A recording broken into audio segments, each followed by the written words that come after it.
Hi. First off, I want to say thank you for waking up. We've been listening to you for about a year, and this is the first time I've called. My son came home on Friday from school saying that he was asked to escort a student to the front office who was ill. They had placed a mask on the ill child's face and had my son escort him to the front office, to the clinic. While waiting to go back to his classroom. See, this is a fear-mongering indoctrination where they get everybody trained to freak out so the medical mafia can come in. So your son is escorting him. Go ahead.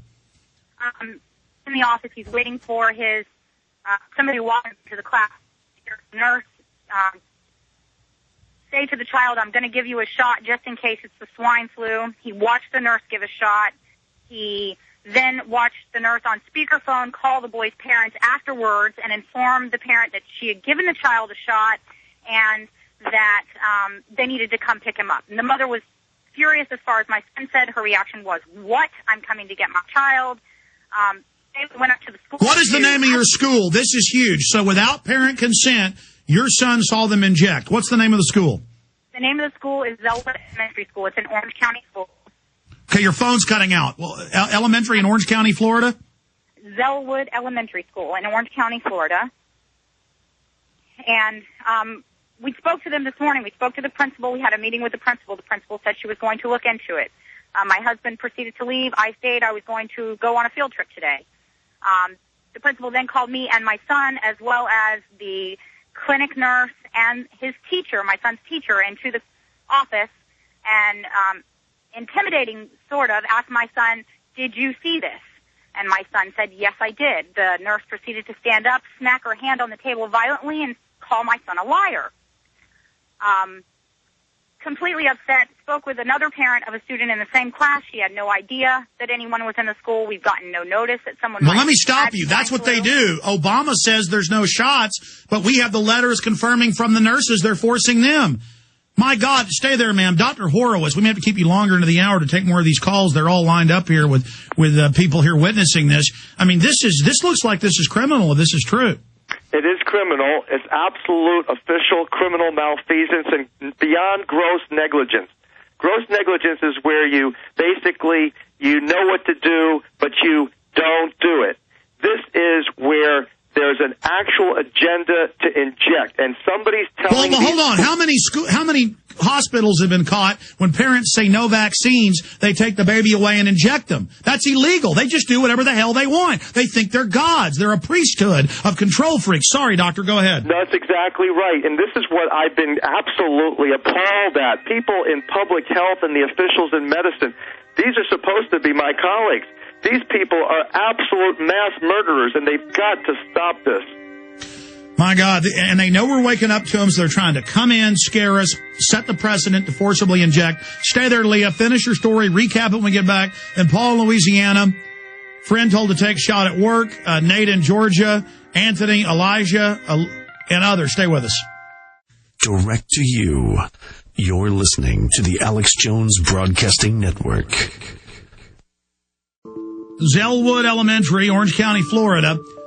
So the nurse slams her hand down and says, you're a liar to your son. What about this other little boy? Was he there? I guess he was at home sick.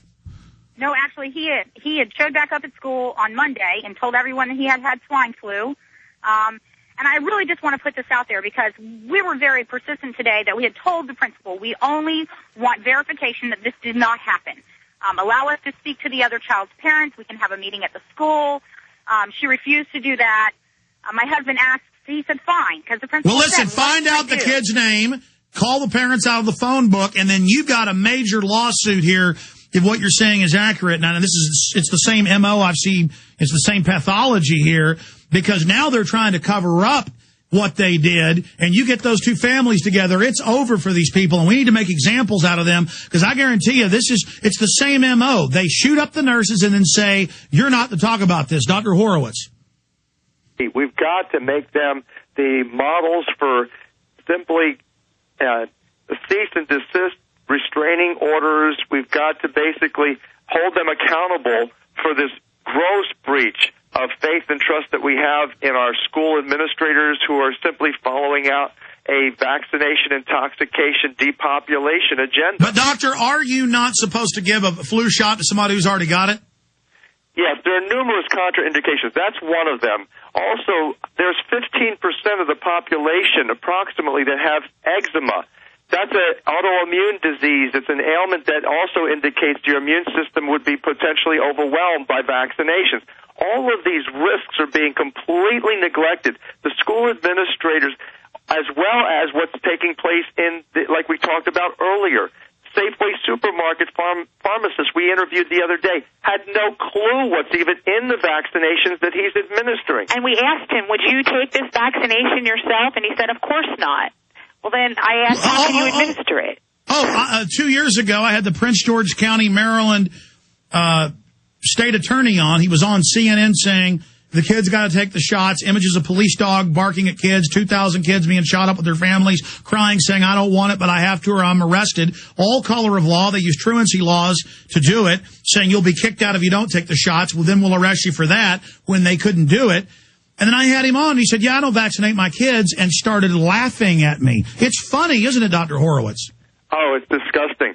You know, again, it's a demonic, sinful spirit that takes over these people's minds. It is a spirit. More and more I realize, just as a layman, not even coming to this from a secular perspective, it's like a download. It's like a giggling demon. It's like funny and happy, and they love it, and they laugh when they're stealing people's kids. And what is that? It's like they're all the same. Their eyes are the same. Yeah, it's a cult. It's a cult indoctrination. They have literally been brainwashed by the use of trauma into a certain track mentality, and it's a consciousness. It's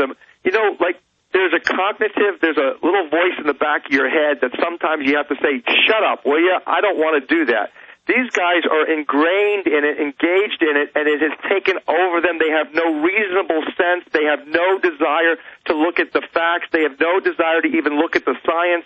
They are simply following an agenda like any mind-controlled Manchurian candidate would.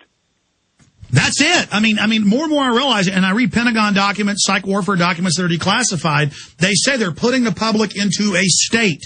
They say a lower alpha state. They say that they don't want the public to snap out of it. The general public is hypnotized. Once they're hypnotized, they can put in the programming, and we're literally dealing with people that have been turned into nothing but biological androids. Right, and then when you really consider this in the theological sense, if you look at the book of Revelation, for example, it says those who fornicated with the devil in the end times and deceived the wealthiest men of all the nations. That's, of course, the Rockefeller et al. Group, because to deceive the wealthiest men of all the nations, you've got to be mega wealthy. They practice sorcery. Look up the root word in concordance of sorcery. It's pharmacopoeia. These are the pharmaceutical industrialists that then cast magic spells, says the Bible. Magic spells, what is that? A hypnosis machine, television. Pharmakeia. Pharmakeia. That's why the symbol of medicine is the double snakes. Exactly. So we're dealing with the end time scenario here. And these are the demons. The affidavit exposes them royally. We now know who they are. We now know how they're operating, and we can't trust them. Now we've got to simply continue to wake up our beloved friends and neighbors and relatives to say, hey, if I love you and you love me, we've got a problem here. Let's do something about it. And we've got to get these attorneys to literally issue their restraining orders, not only on these administrators, but also on the health officials. We got a break. We're going to race through 5 calls on the other side. Your call straight ahead.